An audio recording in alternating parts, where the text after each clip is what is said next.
Hey y'all, welcome in everyone. It's so wonderful to see you all here and where you all are from. So today we're going to kind of do our little introduction here, and then some of y'all, a lot of y'all actually submitted some really incredible questions. So I'm going to start with your pre-submitted questions and show you a little bit of my studio and show you some of my work.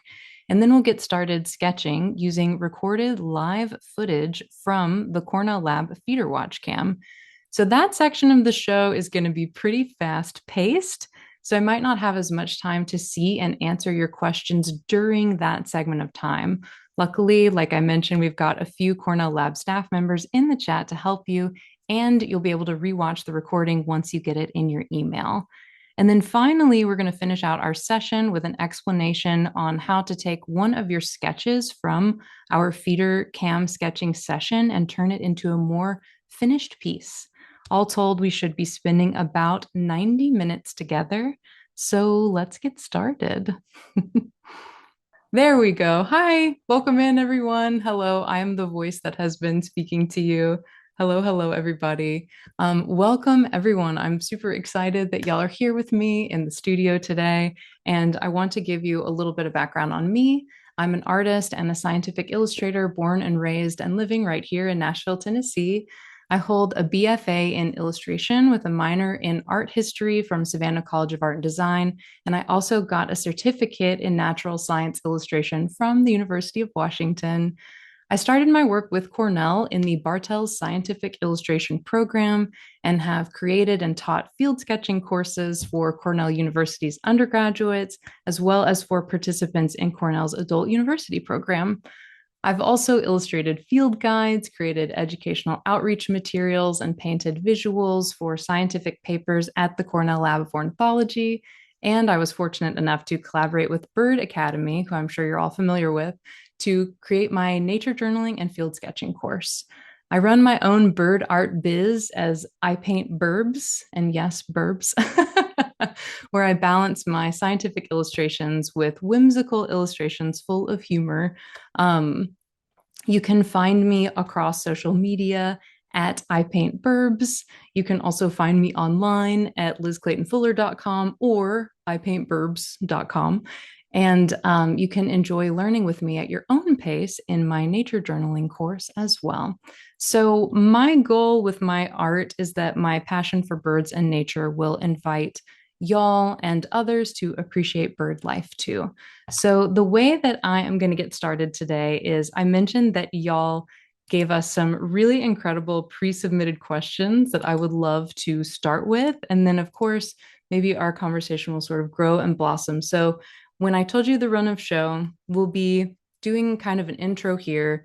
You've learned about me, about who I am. I'm going to answer some of your questions and also show you some of my work. And then after that, we'll start sketching. So it's going to be kind of 30 minutes, 30 minutes, 30 minutes, if that helps your brain sort of prepare for the flow today. So a lot of y'all asked, and I assume that a lot of you here today are beginners, which I absolutely love. And I'm really proud of you for showing up for a sketching webinar. If you are, in fact, a beginner, that is really cool. And I appreciate you being here. So I got a ton of questions about what advice do you have for beginners getting started with art? And I have a lot of things that I would love to impart to you. I want to say first, I've been doing art for a very long time. So, art is a skill just like any other skill, like playing the piano, like getting really good at a sport. You just have to practice to be able to build that skill. So, I wasn't just born with a paintbrush in my hand and painting birds right away. I've been doing it for many, many years, and that is how I have gotten better at it. So it's not a magical gift that you either have or you don't. It is something that you can learn and cultivate and grow over practice and time and dedication. Another thing that's going to help you build your skill is if you want to get better at art, you have to make it fun for yourself, right? It's not it's going to be really difficult to practice if you're just like, oh, I have to draw today. You want to build a practice for yourself that is exciting and fun and sort of keeps you wanting to come back. And it's very difficult to get into art at first because we all intake a lot of art in our daily lives, and there's often sort of a way that we dream that our art will look. And it takes a while before our skill catches up to our vision, right?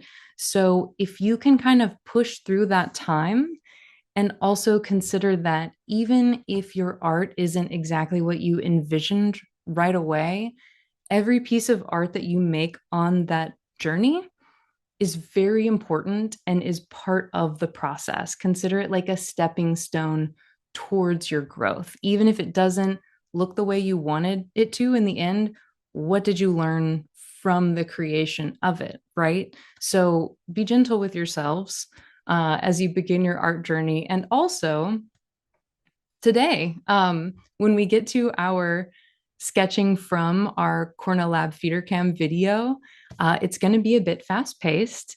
And I want you to feel comfortable going at your own pace. Obviously, I am a bird art professional for my job, so I have a lot of hours under my belt doing this thing. So I want to make sure that you are gentle with yourselves today and always, because creating art is hard and it's very personal. It's kind of like putting your heart on the page, right? So make sure that you are just trying to treat today as something really cool that you're doing for yourself, building a new skill, or just taking time to be totally present and watch birds, sketch them, learn about them. I think it'll be a really fun time. So, through sketching birds, a lot of you asked, what have you learned about birds just by sketching them?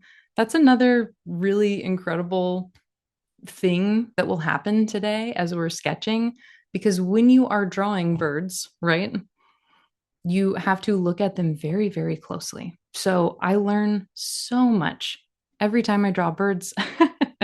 Every time I draw birds, I feel like I see a new behavior or I see a little part of the feather and I'm like, huh, I didn't know that it laid that way. So becoming an observer of birds for your art is going to help you learn about birds generally. So that's a really cool part of doing art of birds, is you are going to always be learning and growing and sort of, for me, falling more in love with birds. So uh a couple of y'all asked how how did I get interested in birds? So it's not it might not be what you expect. And if you've been in any of my events before, you may have heard this story already. So apologies if this is old news to you, but I always knew that I wanted to be an artist. And like I said, I was not born with the skill of art, but perhaps I was born with the desire to create. You know, even as a kid, I was always drawing, always sketching, always painting, right? Uh, but not really into birds. I just kind of was really into art. Art was my thing. So I went to art school and I took a scientific illustration class, and we needed to pick a focus for that class. And I went to the bookstore and there was a bird book, a big coffee table book of birds on sale for $10. And as a broke college student, I thought to myself, you know, birds are pretty cool. And literally just pulling on that thread, buying that book, being at that store at that time has snowballed into my entire career, my passion, the focus of my art, a joy in my life, because I started painting the birds from the book because they were beautiful. Of course they were. And then I started looking around and noticing, okay, there's birds everywhere. How have I not been noticing before? So I fell in love with birds through art, and I'm eternally thankful that that book was on sale and I was able to grab it, because who knows what other path I could have taken. But birds have been such a joy for me, And I have now since shared the joy of birds with my family, and I try to spread the joy of birds through my art. So yeah, I'm really thankful that that book came across my path.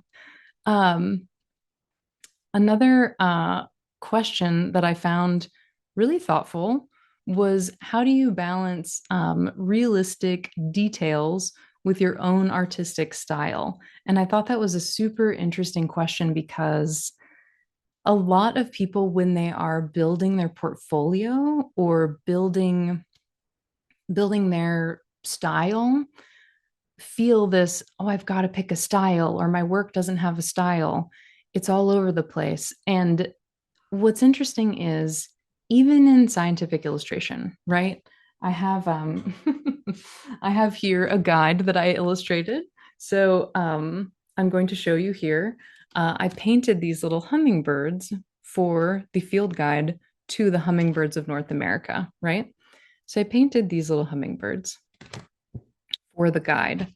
And you will notice, and you probably have noticed, that even within the field guides, right? Even within illustrations of birds that are rendered to be accurate so that you can identify them in the field, the artist's style comes through.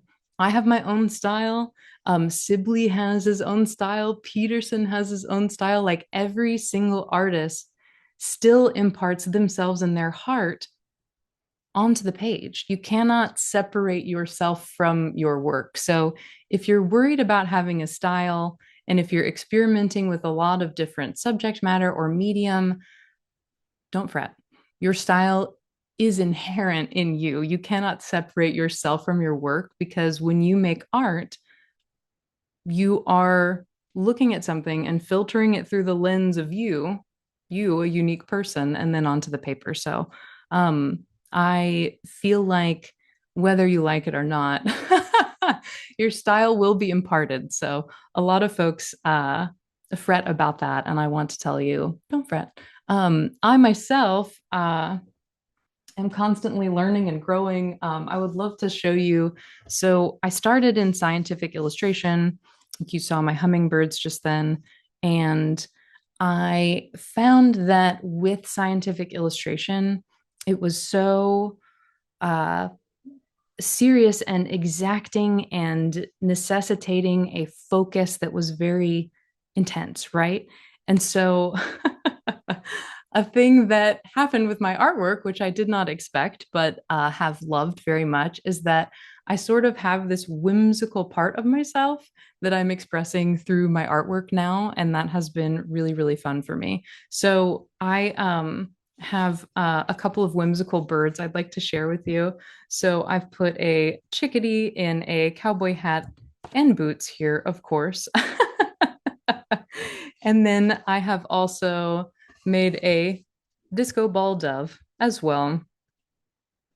And recently I have been putting birds in armor, which I think is so much fun. So interestingly, all of these birds are kind of different parts of me, right? So I have my scientific illustration side that is like very exacting. You know, this is an original painting that I grabbed to show y'all of a red-breasted nuthatch. Um, and then there's this other part of me that has kind of been like, bubbling up, which is just fun and whimsical. And even though, right, these are totally different types of work, right? Totally different types of work. This versus a field guide. They're both still me. So if anyone out there is sort of struggling with, you know, how do I hone my work? Do I have to just sort of pick one focus? Obviously, birds are my focus, but my art varies widely, right? So I want everybody to embrace all parts of yourself, and all of the work that you like to do. Please do it. Um, a couple of y'all have asked, do I sketch mostly from life or from photos, and why? Um, so typically these days, the projects that I'm doing, what my process usually looks like is go out in the field, go out birding. I have a 1.5-year-old daughter. So we'll go out, go to the park. It's half birding, half chasing her around, right? And then I'll see something and get excited about it. And I will come back to the studio and kind of compile references and inspiration and images and sketch from photos, right? But when I am sort of wanting to loosen up or practice and learn a little bit more about birds and just kind of fall in love with them again, that's when I sketch from life. Find, uh, you will find when we begin our feeder sketching session here shortly that birds are sort of a notoriously difficult subject to sketch because by nature they are always in movement, flapping around, pecking around, especially at a bird feeder. There's a lot of turnover. So I find that I like to sort of do these sort of looser sketches more for fun. And then sometimes I'll have a moment or I'll have a sketch that I'm like, ooh, I really like that one. And then I can take that sketch and the inspiration from that live sketching session, bring it to the studio, and make a piece out of it. Could be a drawing, could be a painting. I'm, as you might imagine, with a name like I Paint Burbs, I really love the painting process, but sketching is a really important part of the process too. So we'll be kind of practicing some bird sketching today, and it's going to be a bit frantic. But I think it will be fun and exciting, and I hope it'll be another chance for y'all to be very gentle with yourselves and just go for it. Let's see. Some more questions. Well, I do see folks asking about what you need. If you have a pencil and a paper, you're going to be doing great. Also, a bunch of y'all asked about my favorite medium. I don't know how many of you are familiar with gouache. I like to say gouache like squash. So gouache is a paint medium that is sort of a midpoint for me between watercolor and acrylic. So I started using watercolor almost exclusively. I brought some watercolor paintings of recent to show you. This is a little great egret that I've painted. A swallow-tailed kite. I saw some of y'all mentioning them. An anhinga and an osprey on her nest. So those are in watercolor, but this painting that I showed you earlier, this red-breasted nuthatch, this is gouache. So you might notice the paper that I painted on is toned paper. So gouache is different from watercolor in that it is opaque, right? So when you paint with gouache, it's going to cover the paper entirely. And when you paint with watercolor, the intention is you're layering and layering and layering and kind of building that color. But with gouache, you kind of mix it and then you place it down and like that's your color. So that's what's different about gouache. And I'm a big fan. So if you've not tried it out before, I would recommend getting a little kit, and just experimenting with it and see if you like it. It's water soluble like watercolor is, but it is more opaque as a medium. Also, a lot of y'all asked, what do you find so special about birds? Why do you like painting them? Because I do get that question a lot because it seems so hyper specific. But when you think about, first of all, the variety of birds in the world, I will never be able to paint every bird that there is, right? And the sort of well of inspiration from birds is endless for me. There's so many types of birds, and also they are such an accessible form of wildlife. Birds coexist with humans so well and are often just close by us if we realize it or not. So for me, I've really felt like just getting to know my local birds through art has been such a joy, and I learn something new all the time. I learn a lot from birds. Yes, I see that some of you have gouache, which is fantastic. Um, and let's see. I was going to see if we had any more questions that I could just sort of pick from the chat, but a lot of you have asked really great questions pre-submitted as well. um, but as long I see people mentioning supplies, um, I try to make my workshops super accessible. So whatever supplies you have, those are going to be the perfect supplies for today, right? We are just going to be sketching with our pencil. If you have a mechanical pencil, totally fine. If you just have a regular number 2 pencil from school, also fine. I will be using a 2B pencil today, which refers to the hardness of the lead. But like, if you're not a pencil person, that's okay too. If you're drawing digitally, that's totally fine. Um, Someone asked if I've painted anything other than birds. I have, but I do enjoy birds the most. I end up painting a lot of branches because of painting birds, right?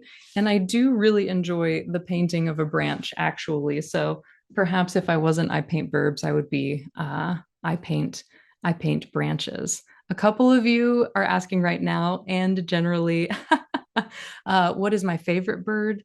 And I do think it changes, and there's not a bird that I don't like, but I am a huge fan of turkey vultures. I think that they are underappreciated and they are nature's cleanup crew, and I think they need more love from us. So I'm a big turkey vulture fan myself. Big turkey vulture fan myself. I'm gonna get a sip of water here while I read y'all's questions. Mm, yes. Yes, I'm glad for the excitement about turkey vultures. That's fantastic. Um, a lot of you are asking about artistic tools on a budget, beginner tools. I truly believe that with sketching, especially, like, what you have is fine. What's more important in the beginning than the tools is the time that you take to practice, right? So eventually, you might want to, if you're getting really into it, you love sketching, okay, I'm going to invest in a set of pencils or whatever you want. But honestly, like, computer paper and a pencil at first, that is totally a-okay. And also for different mediums like watercolor or gouache, I really recommend sort of trying smaller sets first.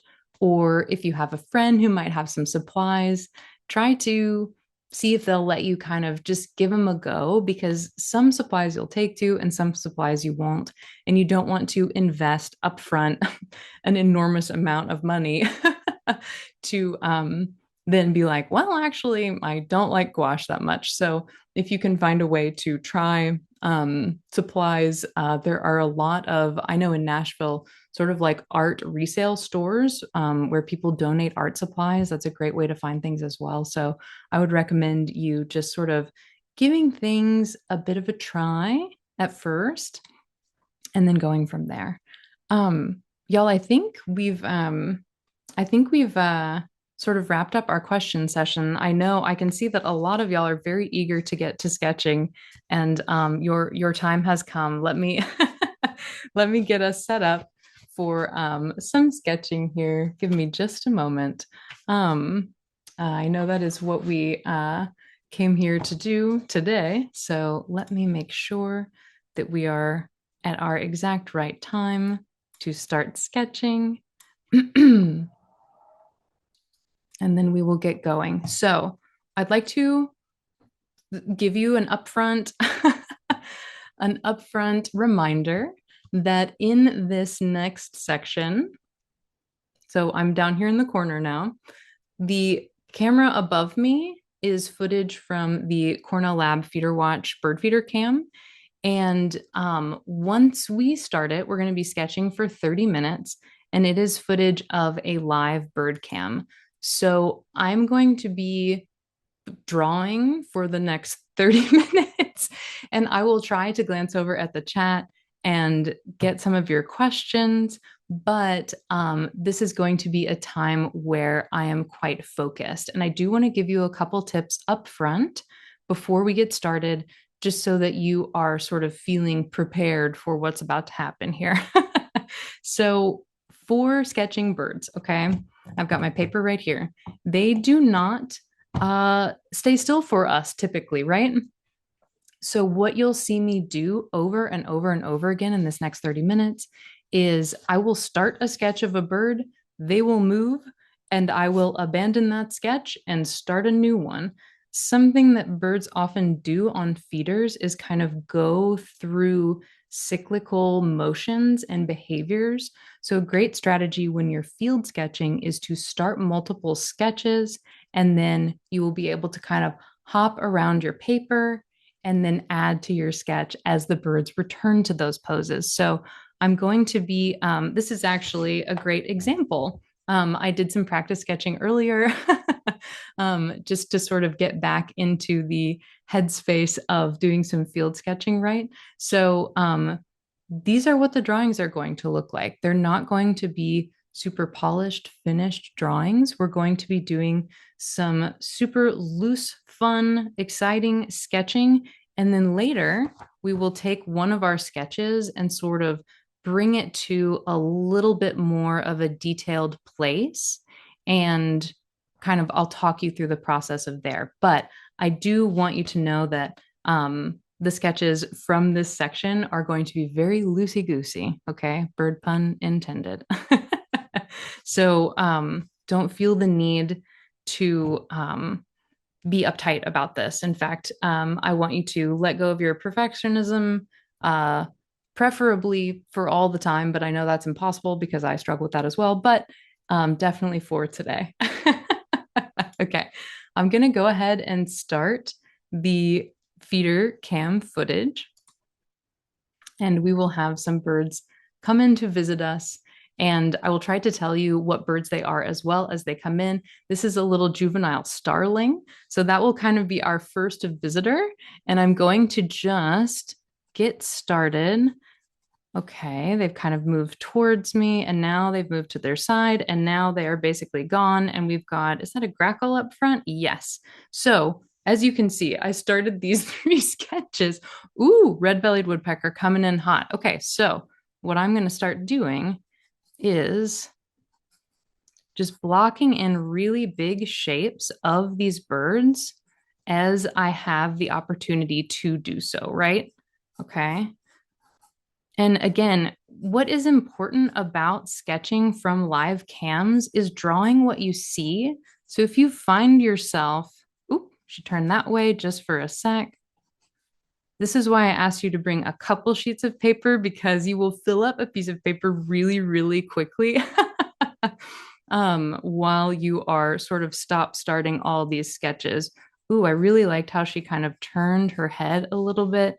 Now she's hopping up a little bit higher, and there's other birds coming in and out. You can definitely choose to focus on different birds if you wish, but I'm kind of captivated by this female red-bellied woodpecker right now. It's also okay to overlap your sketches if that ends up happening, right? That is not a problem. Again, we're not here to make perfect finished sketches right now. We are here to watch these birds and learn about them. I love how you can see her tail sort of pressed up against. Okay, so she's gone, and now I'm going to stop sketching her. Okay, that's kind of like one of the rules for field sketching. Oops, starling coming in is like, if you cannot see the bird anymore, stop sketching them, because then what are you sketching from, right? You're sort of sketching from your mind's eye. Okay, so we've got the front of the feeder here. And of course, this little starling is like hiding, showing their wings. Now they're looking up a bit. Yes, I know that everyone is everyone is feeling a bit overwhelmed, right, of the frantic pace of the sketching. So again, this is sort of the pace that I am sketching at. I do not expect you to be sketching with me at this exact same pace. I just want to show you my process, right? I love this little starling that was like pointed away from me, and I could see their wings and their tail and their feet, and that was it. And that's just like a really fun and funny shape to me, right? So, oh, and they got a little berry. That was so cute, right? So, a lot of field sketching is to see what you see and kind of drop a memory with a sketch, right? So this little starling is so cute and they got a little berry in their mouth. And I'm also seeing that they have this sort of like prominent brow ridge as well. So I'm just going to kind of do a little sketch and add, oh, a nuthatch. Oh my gosh. So I see a little nuthatch and they just popped in really fast and then they left. Okay, cool drawing of a nuthatch, Liz. That's fine. It's okay. It is totally okay to not get a drawing of a bird that comes in, right? It's totally fine. We've got a little bit of a break in the birds here, so everybody just take a breath, okay?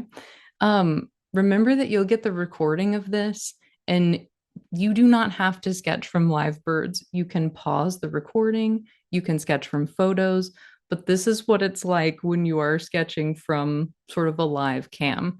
My process for drawing birds is I do like to draw the beak first. That's kind of helpful for me. But when I'm doing gesture drawings, sometimes I'll kind of start with the shape of the bird. I'm actually going to go ahead and get a fresh piece of paper because I have kind of already filled that one.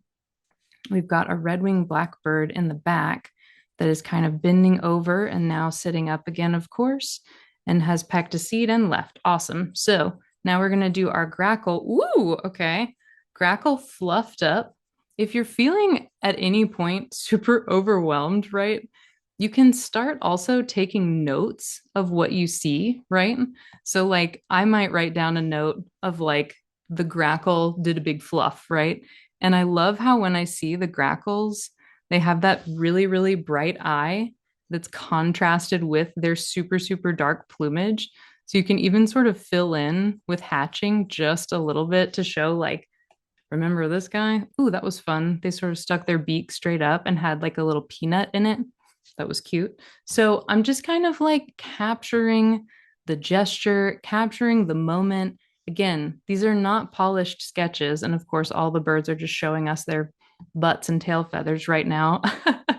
And I don't really want you to try to sketch from memory. Ooh, I liked that. The that grackle just did kind of like a Spider-Man pose. Like his little foot was on the edge of the thing while he was bent down. That was cute.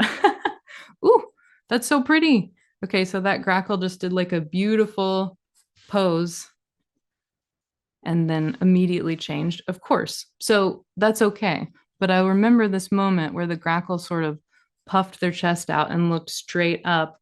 You know, like this is not, oh, blue jay tail. Okay, bye. Oh, and this little juvenile starling is being very tall and long. So I'm going to just sort of do a sketch of them sort of trying to navigate this this feeder that's rolling back and forth, right? Again. Oops. Okay, so they're back in their little spot.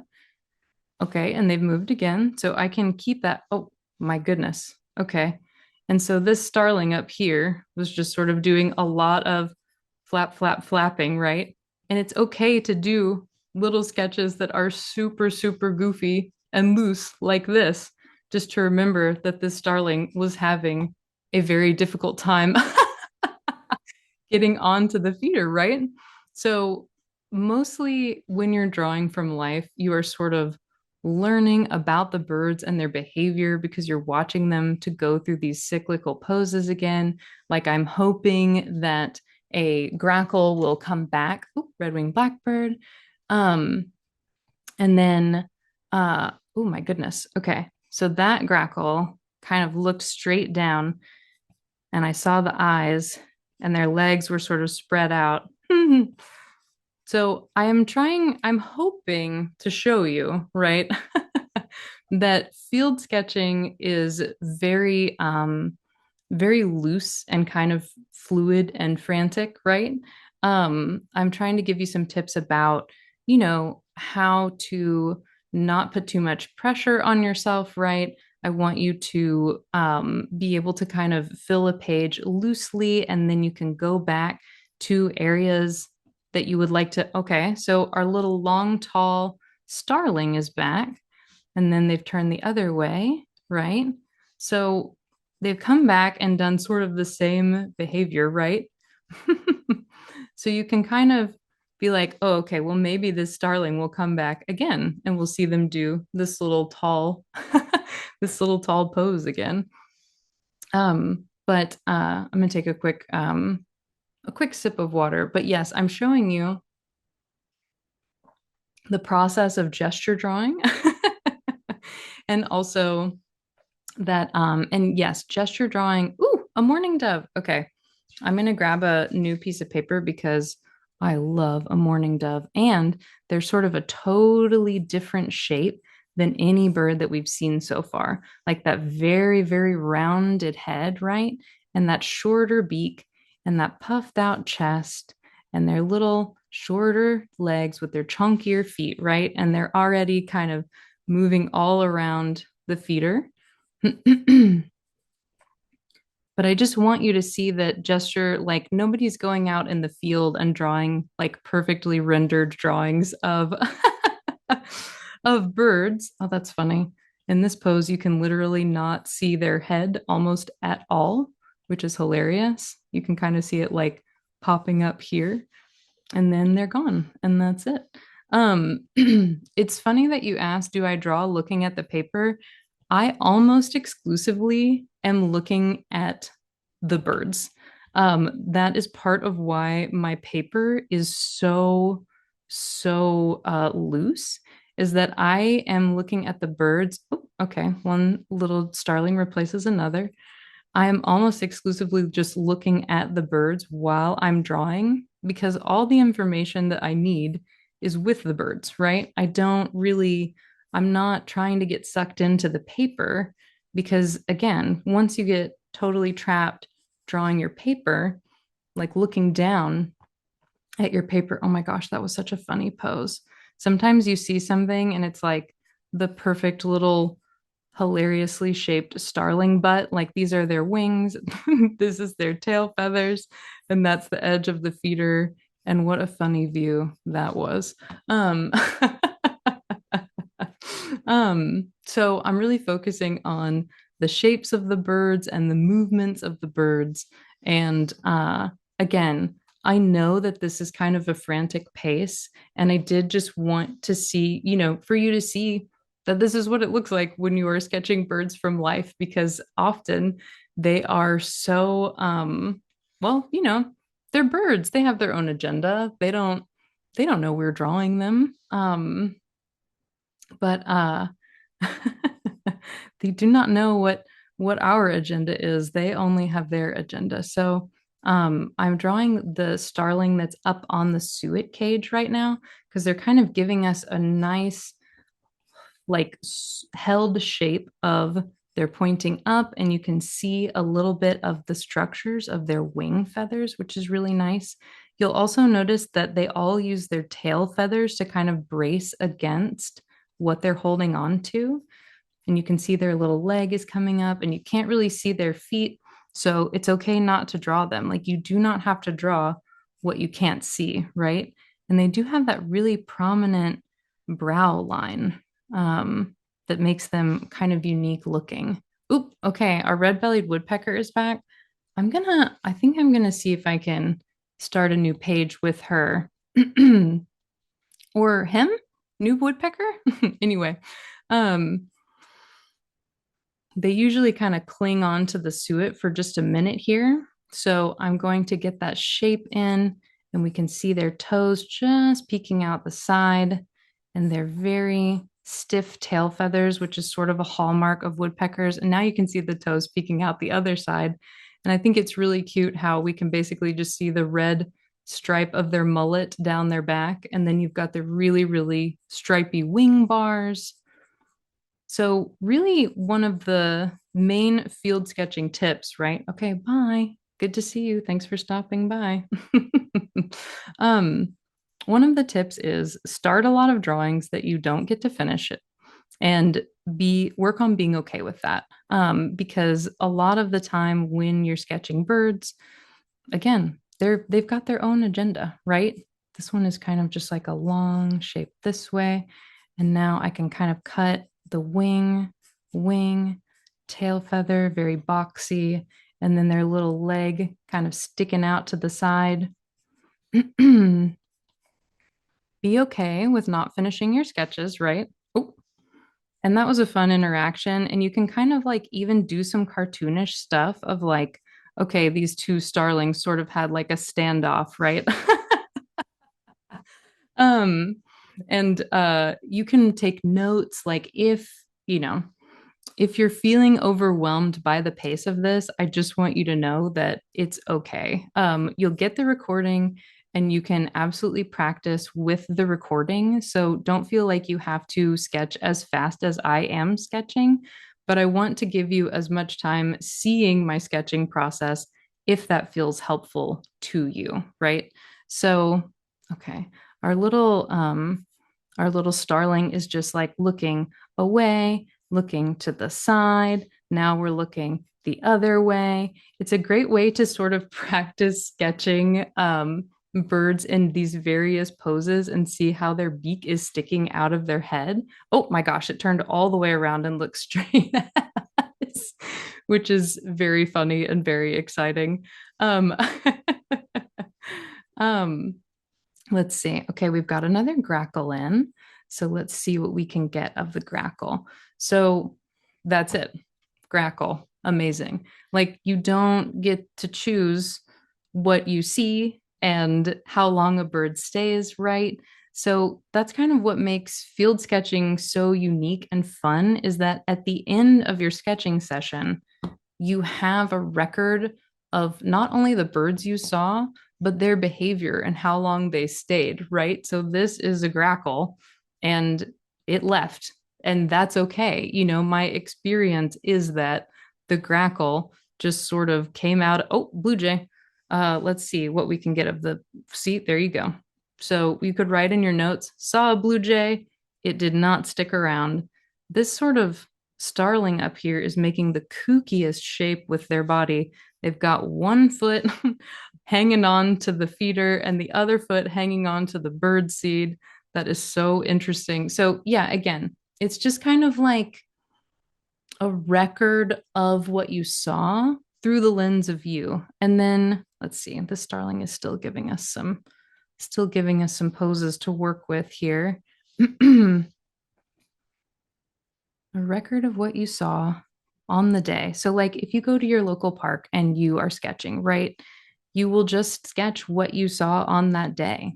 Okay, let's take a breath.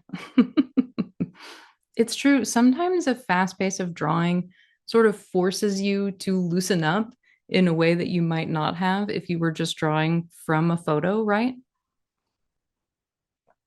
So I have gotten quite a few pages here of doves and grackles and woodpecker poses, right?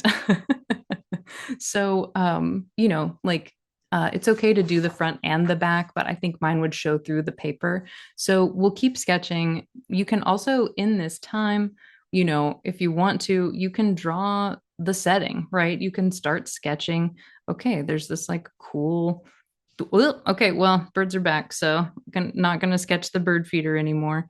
I would love to get, oh my gosh, this that red-winged blackbird. I was just thinking I would love to sketch where his red wing is, but he came and left so quickly, so we don't even get to have a chance to capture him on the on our sketch page. But that's okay. So again, you can hop back over, and depending upon where you're sketching, maybe you're drawing sort of like a stand of trees or something, or a little pond. I will say that like ducks are often, ooh, okay, red-winged blackbird. Ah, oh my gosh, so fast. Sir, please be still. And so it's just this like frantic energy of like, okay, what can you capture, right? And who can stay? Okay, I finally got the red-winged blackbird's little red wing. There it is, right there. Um, so, and you know what? It's funny. I do usually label birds when I'm out sketching in the field, but for today, I decided, well, I'll spend more of my time sketching because I feel like that's probably most beneficial to y'all is to see like the sketching process in more. Oop, that was really, really funny that that grackle just like sprinted across. So one of our little juvenile starlings is back. I'm going to just go ahead and get another fresh page. Again, you can do the front and back of your page. There's no pressure to keep getting totally new pages, but I do think it's helpful for y'all to just be able to see kind of a fresh page full of new drawings. Okay, well, thank you, Starling. And again, we don't really want to draw what we can't see. So there's a suet cake right here. Oh, and then our little starling just sort of peeked out of it, which was cute. And then we've got our grackles coming in, and the grackles, gosh, and it's another thing that you'll notice, like that. Okay, grackles, they will not be still, right? The grackles specifically have been coming in and out really, really fast over and over and over again, and I keep trying to capture them. And they are just simply too quick, and that's okay. And that's something you can write down in your notes like, okay, the grackles seem much more skittish than everyone else. Every time they come by, I try to get, oh, a dove. That's so cute. A dove on top of the feeder, which is interesting. And now they've jumped down.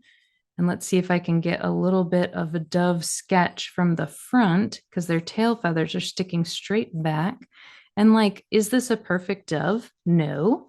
Does it capture the dove that I'm seeing in the bird feeder right now? Kinda. Which is really the point. So again, I know I know that these are not perfect dove drawings, but they are very dovish, you know. And this dove has an orange in front of them perfectly, which is kind of like a funny thing to note. And then let's see. Our doves, so you'll notice too, like a dove specifically, they have kind of like a very rounded but also very flat head. And I say that with a lot of love in my heart, but they are a very, very different shape than a lot of the other birds that are visiting.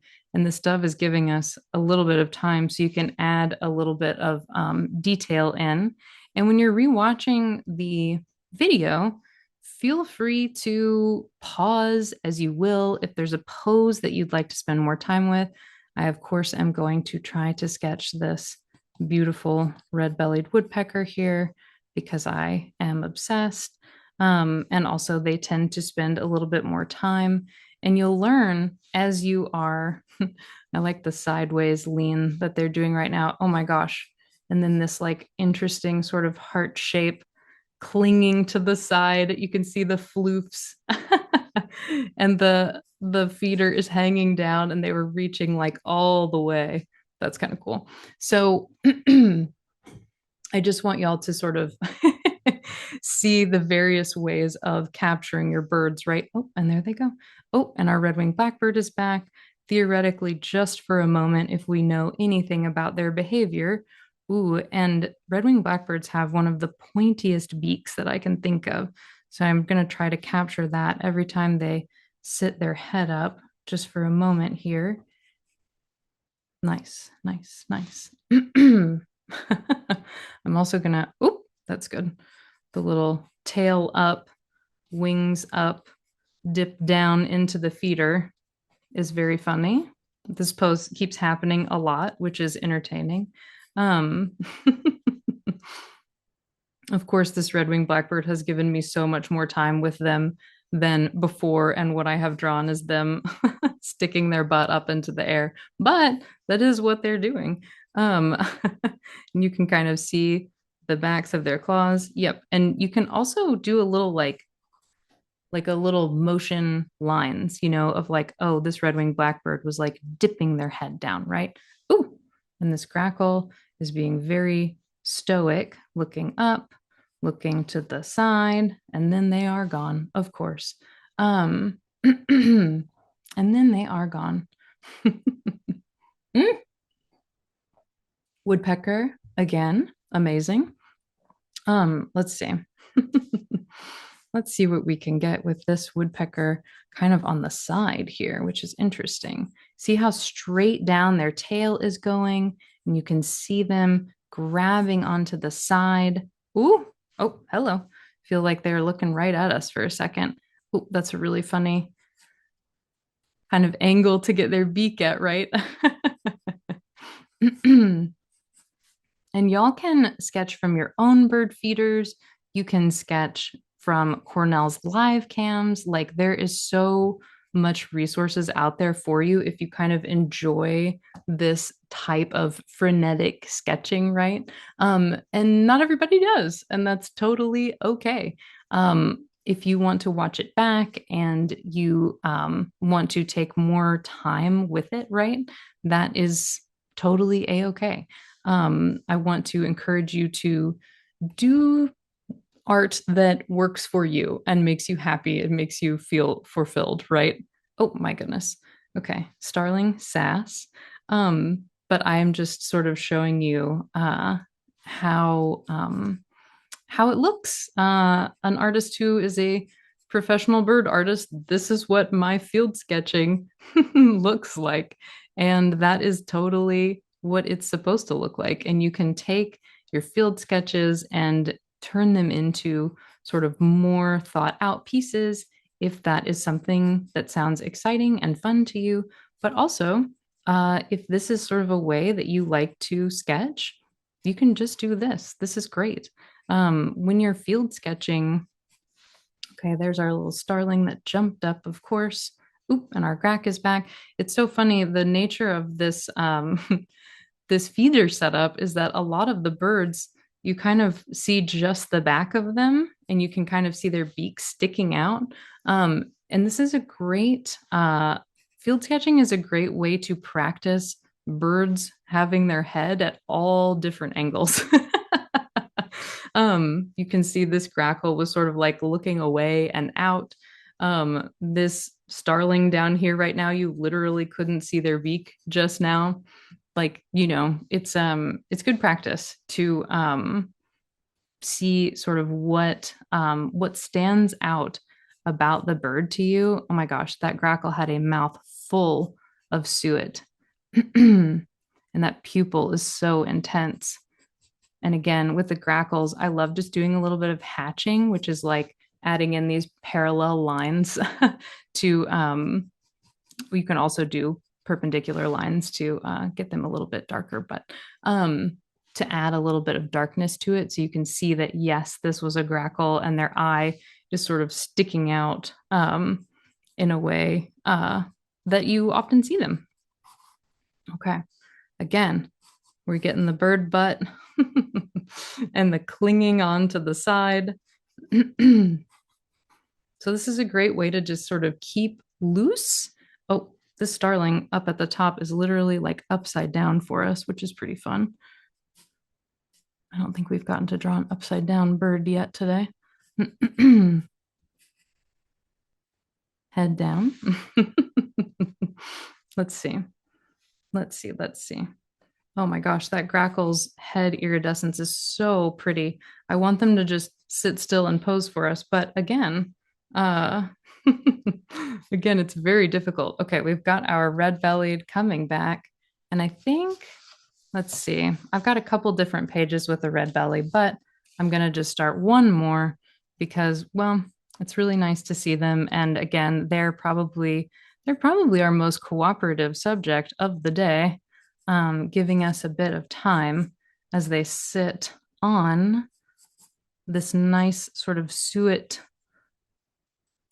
I don't know, what would you call it? A log, I guess. It's also very fun to see how their feet kind of cling on to the side of it and how their tail feathers press up against the side of it as well. And this is another one of it might be our same female red-bellied woodpecker from earlier. You can tell because she's got sort of a red mullet and like a gray cap on the top of her head. So this is kind of feeling like a nice sketch. And then I love the way you can tell which way she's turning because of the angle of her little red spot here, right?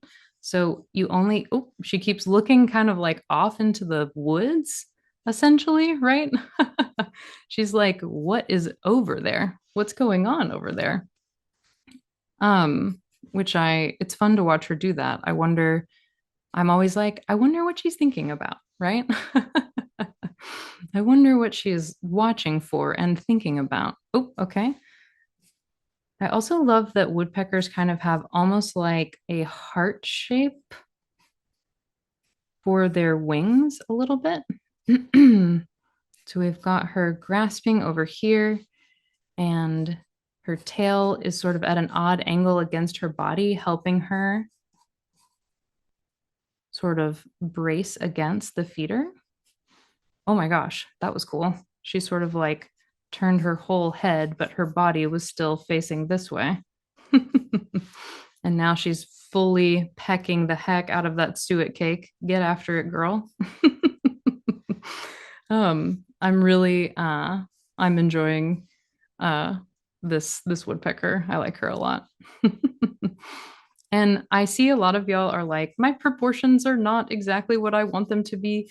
Neither are mine, and that's okay.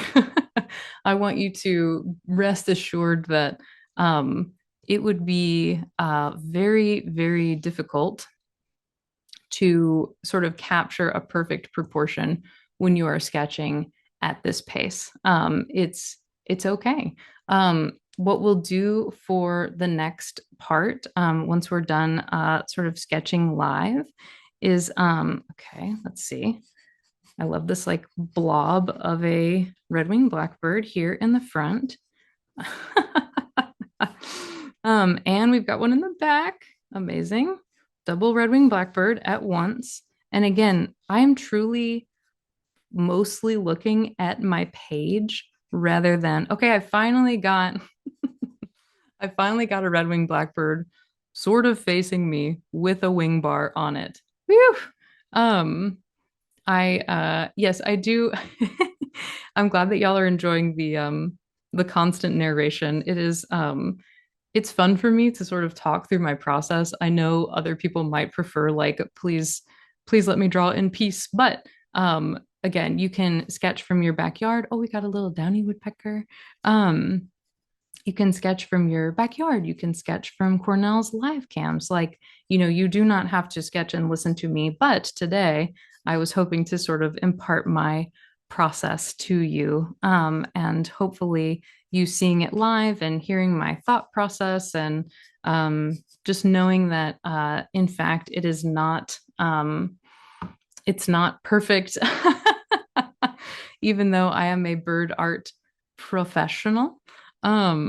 That there are a lot of parts of this that are not, you know, they're not very they're not very detailed, they're not very perfect, and that's how it should be. And that's okay. Ooh, I like the little bent over pose of wiping their beak on the side of the feeder. um, and now they're kind of looking up. Okay. And now they're looking over. We honestly got a lot of really, really good looks at these juvenile starlings. I think they were probably the most prevalent on the feeder today, which is nice. They definitely gave us a lot of poses, a lot of poses to work with. And it's fun because we've got kind of our woodpeckers sort of more chunky bill, our starlings more long and narrow bill, our red-winged blackbirds sort of more pointy bill. There's a lot to work with here. And again, I want to encourage y'all to, I should have said this 50 times, but I was too busy talking about what all I'm drawing. I want to encourage you to be gentle with yourselves, and be excited that you are drawing and that you are using that creative part of your brain and you are working on sort of sketching quickly, and working on, drawing what you see, even if it's not a perfect representation. It's really, really good practice for you. And also, it's going to help you just generally with your drawing, because when you're drawing from a photo, it's going to feel like a cakewalk compared to drawing the frenetic energy of a live feeder cam. Okay, y'all, I think we've sketched for about 30 minutes here. I'm going to give our video a little pause as we are about to switch tracks and do some sketching more to fruition of one of our drawings from today. I'm also going to get a little sip of water because I have been talking at you for 30 minutes.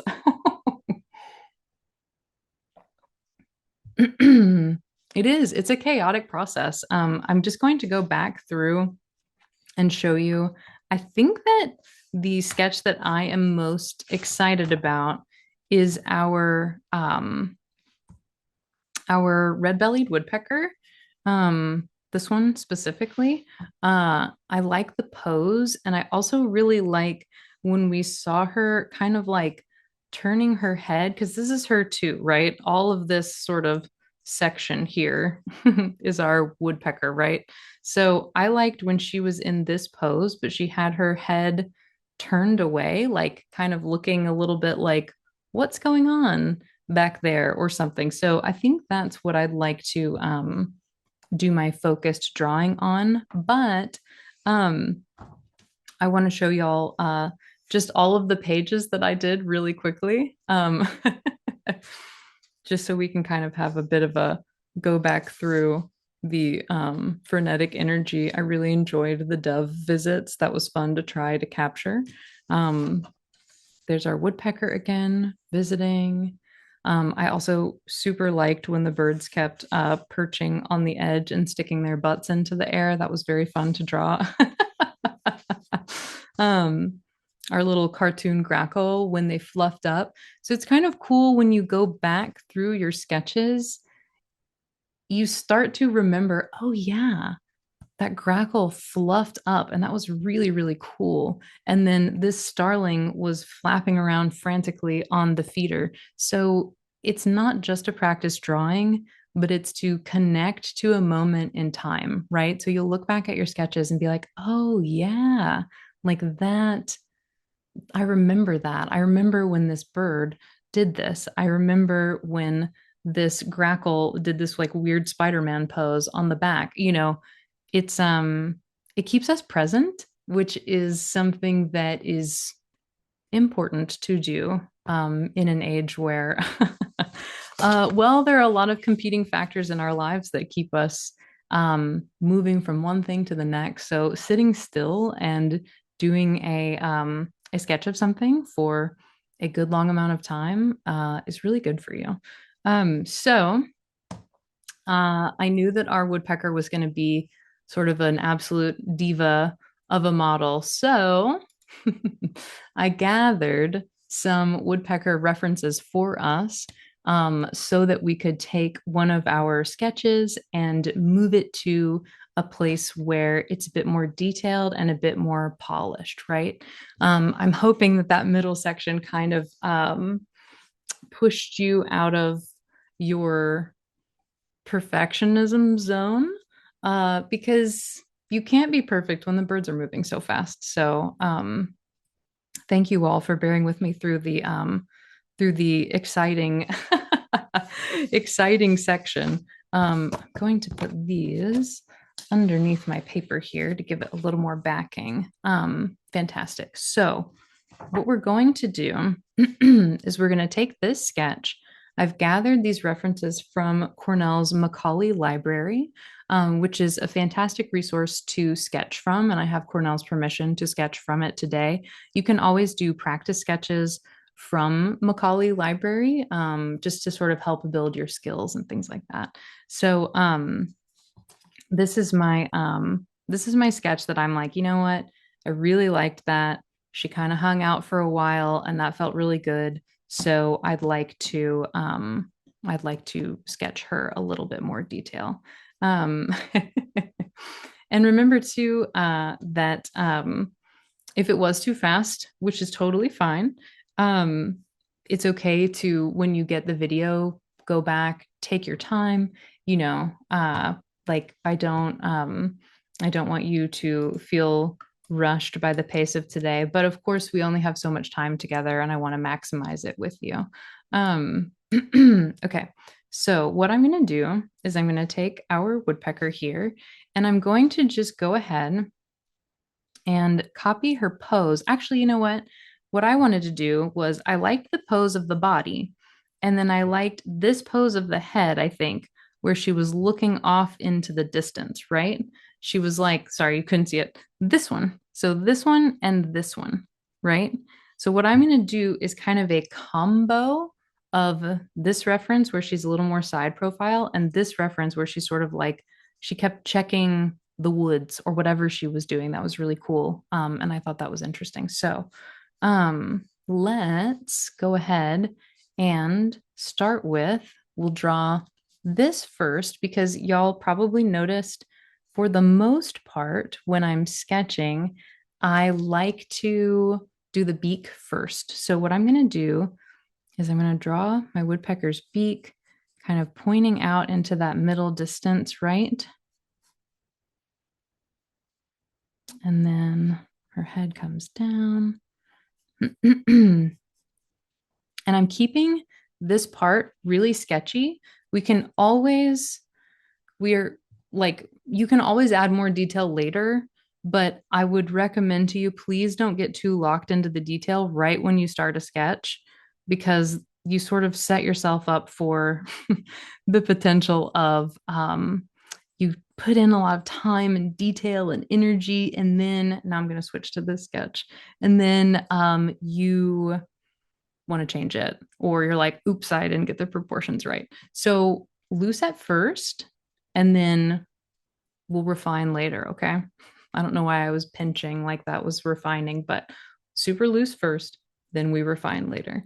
And if you had a different bird that you were like, man, I really liked my sketch of that bird, I would encourage you to find some references of the bird that you liked and definitely see what you could do with that bird. Okay, so I'm going to try to get my shape from my sketch here over to my sketch here. And we've got a really nice sort of angle down this way.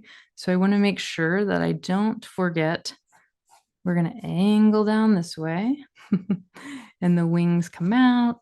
And then the tail, remember, was pressed really flat against the suet feeder, right? So I want to kind of get the parts of my sketch that felt really important and that I noticed really easily while I was sketching. And then we can kind of refine from there. Okay. I'm going to poke out a little bit more up here. And then I see that she was kind of clinging on up here. Cool thing about woodpeckers, they have a zygodactyl foot pattern. So that means they have two toes that go forward and two toes that go back. So she's got two pointing up and sort of two pointing down. I never saw the one pointing down on the backside, but that's okay. Again, I really do want to encourage y'all. If you can't see it, don't draw it. So if it was hidden because of the angle of the bird, that's okay. You don't need to draw it.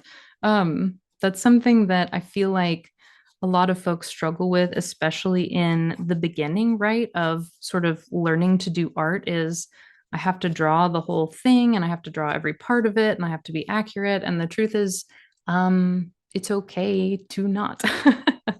The truth is much more fluid and complicated, and it's much more human to just kind of draw what you can see, and it speaks to your own experience, right? Let's see. Okay, so we've got our bird kind of looking out into the distance here. I think we need to get her little red spot in because that is what is helpful as identifying her as looking out into the distance, sort of beyond where the feeder is. Let's see. Let's see. Let's see. Okay. So you can see that as I'm getting a little bit more detail, I'm starting to draw a bit heavier lines essentially, because I want to emphasize the lines that I want to keep, right? I don't typically do a ton of erasing. I do have a kneaded eraser with me. Um, I do have a kneaded eraser with me. I might do a little bit of erasing at some point. I typically kind of like to just leave my lines as like a history of what I have drawn and what I have seen and kind of refine from there. So I'm now looking at my sketch here, this one, but also the reference that I've pulled in the top right hand corner of the right hand side of the page. And to see that beak sort of like comes up a bit and is very chunky, and then maybe is a little bit shorter and then cuts back in. And I almost said the fur, as if I draw anything with fur. The feathers kind of come in front of the beak, and the beak cuts into the face like that. Let's see. Do a little bit of erasing. I feel like I got a bit heavy-handed in the face. So something that a kneaded eraser is great for is you literally take it, stamp it, and it kind of pulls up your pencil without it disappearing entirely. So let's see. I like how the angle goes up like this and here, and then I think I need a bit of a bump in the head and then maybe a flat part here.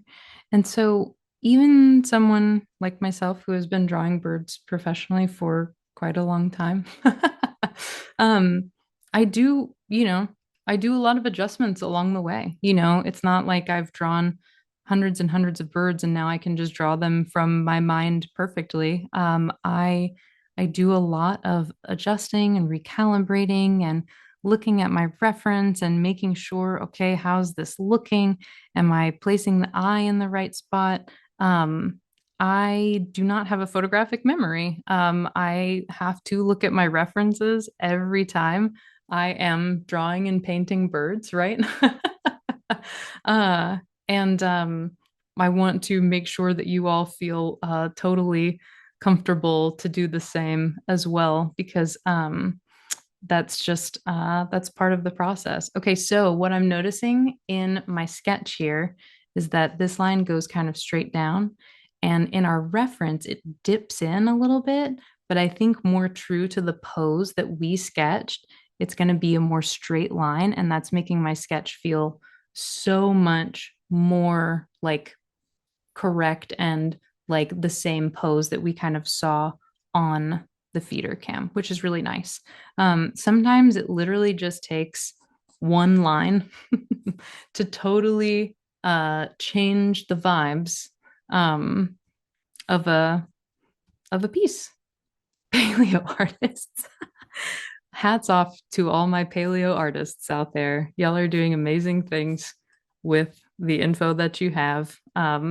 I certainly could never. Okay, so I'm sort of starting to do a bit of adjusting here. So I've kind of poked out the chest a bit, which may be a little bit too much. I don't know. On our sketch here, it's more of a sort of gently sloping line, but I feel like a little bit of puff feels woodpecker appropriate, right? Um, and then oftentimes you'll see in life and in your references, see how I drew the wing kind of sticking out and this side of the wing disappearing behind it. In our reference on the left side of the screen, you can see that the long wing feathers pop out and then the other side of the wing feathers tuck behind them, right? um, so that's kind of a nice little detail to be like, aha, I did that in my sketch, and now I am doing it in my more refined sketch. And that is cool because I noticed it when I saw the bird, and now I am noticing it again.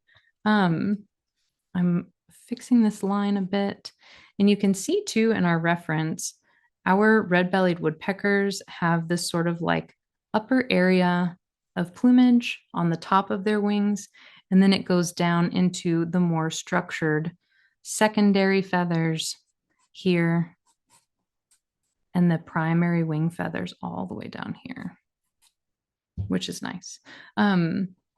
So of course, let me chug some more water.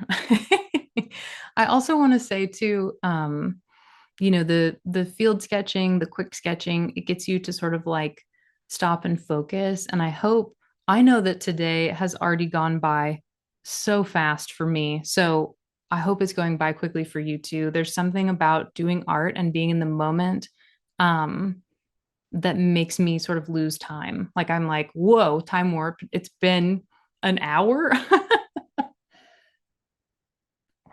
It's been an hour. How did that happen? Uh, so anyway, I hope that you're feeling the same.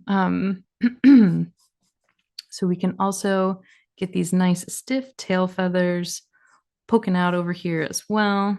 And let's see. We could kind of see this joint on our sketch, right? That was poking out here. And then we can use our reference a little bit to add in a little bit more detail on the foot. But again, the artist, get to choose what you add detail to and what you don't. So if you're kind of like, I don't know about the foot, that's okay. You do not have to do any detail to it. You can focus on the face. You can focus on whatever you like. So I'm going to start adding a little bit more detail to the feathers. I love the sort of red swipe of feathers down the back of the red-bellied woodpecker's head. I love her like red mullet. I think she's so cool. And there are also sort of lines in the reference on the top right bird that I'm going to add a little bit into my sketch.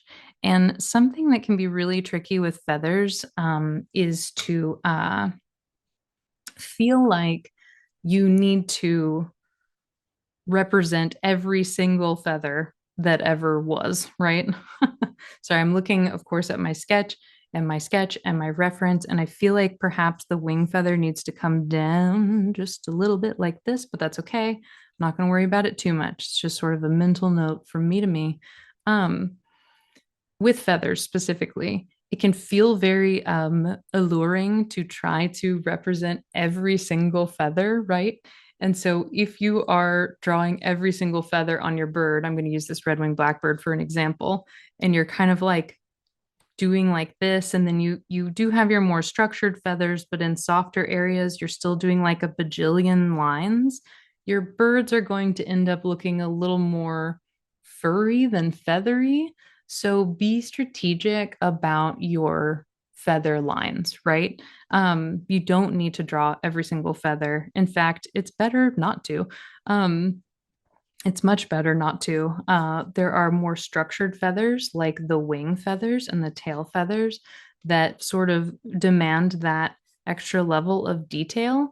But all these little sort of soft chest feathers, what I like to do is just like a little grouping of like 1, 2, 3, 1, 2, 3 to kind of establish the sort of way that the feathers are flowing without adding like a ton of detail to that area. So just going to do a couple more little 1, 2, 1, 2, 3, right? And then let's see. I'm going to go ahead and add a bit more detail around the beak. Also, something to note, when you're looking at woodpeckers, oftentimes the idea is that their beak is like super pointy, but what's more true is that it's like just a little bit blunt on the end. And so that is something that I want you to just sort of pay attention to, right? So I've got her beak a little bit blunted. I'm going to go ahead and draw in her pupil.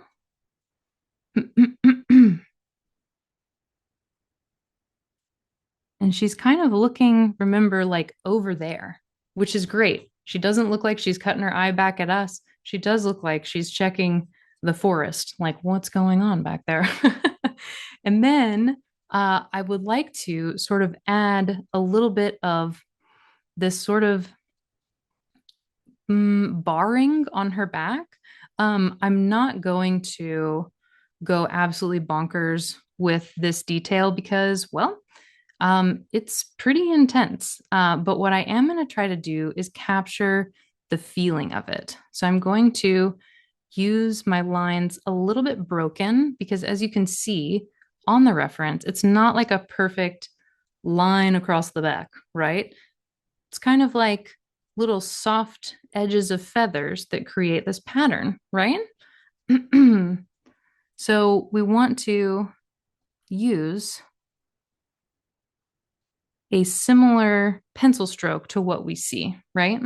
And then we can come in and just fill in a couple of those areas of lines. And then on this side, it's even more chaotic. So I'm just kind of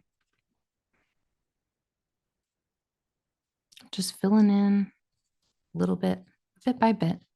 And then also, we've got in the more structured feathers, more structured lines, right?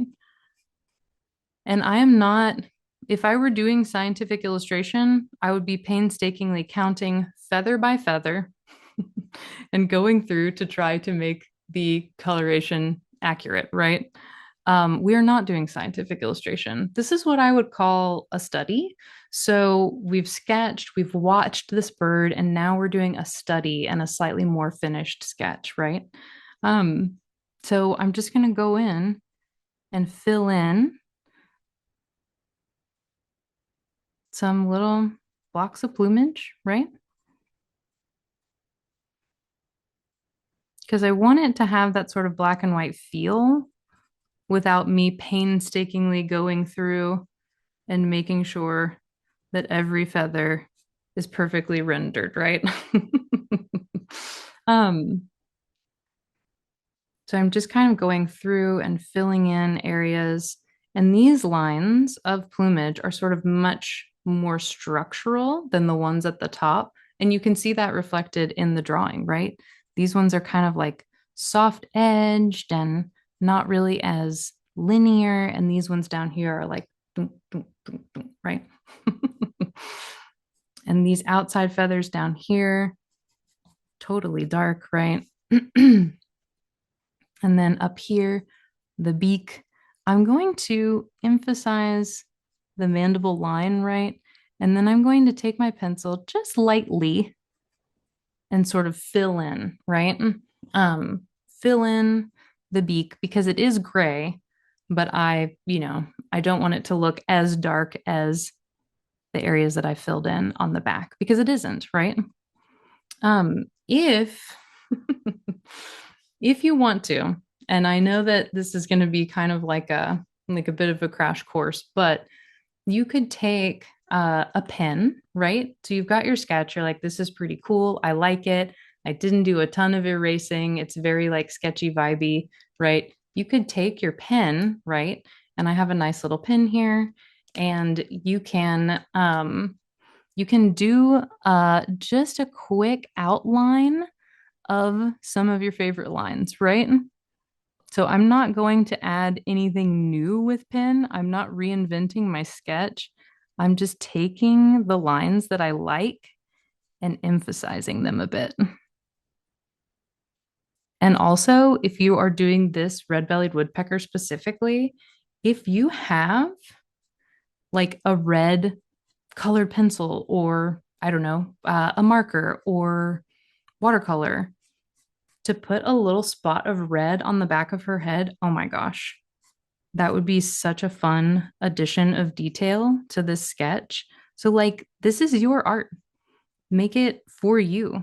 Make it how you want. Like I want you to have fun and I want you to make it your own. And if you want to use mixed media, which would be like combining, okay, yes, I've used pencil and pen, and I'm going to add some watercolor. Like, that would be so cool. So, again, this sketch, make it work for you. So, I'm just going to add in shoop, shoop, shoop. That's a technical sound effect, is shoop, shoop, shoop. Okay, amazing. So I've just kind of like emphasized my sketch just a little bit, and I'm really happy with it. We went from this and this, sketching everything, and then to here. Ta-da! Pretty amazing stuff, y'all. I'm very I'm proud of you, and I hope that you feel proud of you as well. I hope you're feeling proud of you too, because it is really cool that you took time out of your day to do something creative and to watch birds. And I'm shocked that our time is up. Thank you all for asking such great questions. Remember, you can find me everywhere as I Paint Burbs. And thank you for joining me. And remember, if you have done a drawing and you are sharing it on social media, please tag Cornell Birds and I Paint Burbs, which is me. We would both love to see your work from this event. Please tag us, whatever socials you're on. We would be so excited to see what you made. I want to see your woodpeckers, so be sure to tag us. And yeah, I'm gonna wave bye to y'all, but I'll have a couple more things to tell you. And I just wanted to say thank you so much for taking time out of your day to joining us. To joining us? I think I've been talking for 90 minutes straight. Thank y'all so much. Again, it's been delightful. If you registered, you'll receive an email with the recording by the end of the week, and it will have captions. Apologies, we couldn't do captions live today. And if you're interested in learning more, consider joining us for our workshop this fall. In September, I'll be doing a paid workshop on drawing owls. There should be a link to register for that workshop in your recording email, so keep an eye out for that. And our moderators are currently putting helpful links for you in the chat. And as I said, if you'd like to keep up with me and know what I'm working on, you can find me on all social media as I Paint Burbs on Instagram and Blue Sky and Twitch. And I would love to see what you worked on. Please tag us again at Cornell Birds and at I Paint Burbs. You might also want to check out my self-paced online nature journaling and field sketching course with Bird Academy. It's currently on sale, but you can save an additional 20% if you use the coupon code LizLive26 at checkout. And also, we hope you'll join us for future live events. Keep an eye out for upcoming things. I'm going to stick around for a few minutes and answer some questions in the chat if you have any lingering questions, but really appreciate y'all and love that we got to spend time together today and can't wait to see your woodpeckers. All right, y'all take care. Thank you so much.